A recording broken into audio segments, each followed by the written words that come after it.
রামরাজা রামমোহন রায়ের পৈতে বা মাথার একগোছা চুল বা তার ব্যবহার করা টেবিল বা ব্রিস্টলে তার মৃত্যুর পর আনা মুখের ছাঁচের অনুকৃতি সবই রয়েছে কলকাতায়, একই ছাদের তলায়।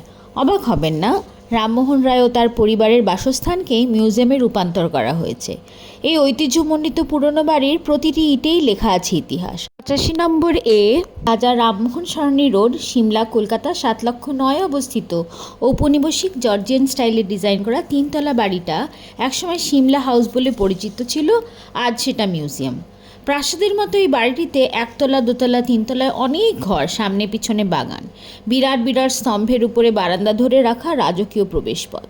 বাগান পার হয়ে 10 টাকার টিকিট কেটে সিঁড়ি দিয়ে ওপরে চলে যান। ওপরে রয়েছে স্কেচ, ছবি, পেন্টিং, পাণ্ডুলিপি, রামমোহনের লেখার কিছু অংশ, ঐতিহাসিক দলিল, সতীদাহ প্রথা সম্পর্কে কত না জানা কথা। রামমোহন রায়ের সমসাময়িক মনীষীদের ছবি ও ইতিহাস নিয়ে বিরাট একটা গ্যালারি আছে। ভালো লাগবে যদি সময় নিয়ে পড়েন। আর আসবাবপত্রের প্রশংসা না করে আপনি পারবেন না।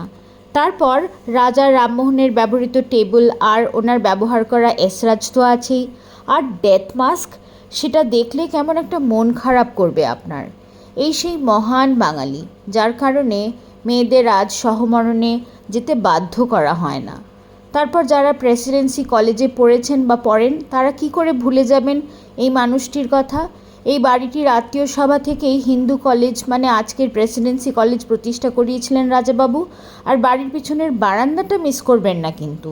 বেঙ্গল রেনেসাঁ সম্পর্কে আপনার জ্ঞানের ভাণ্ডারকে যদি আপনি রিফ্রেশ করতে চান, আমি তো ডেফিনেটলি সাজেস্ট করব একবার এই মিউজিয়াম অবশ্যই ঘুরে দেখে আসুন, ভালো লাগবে।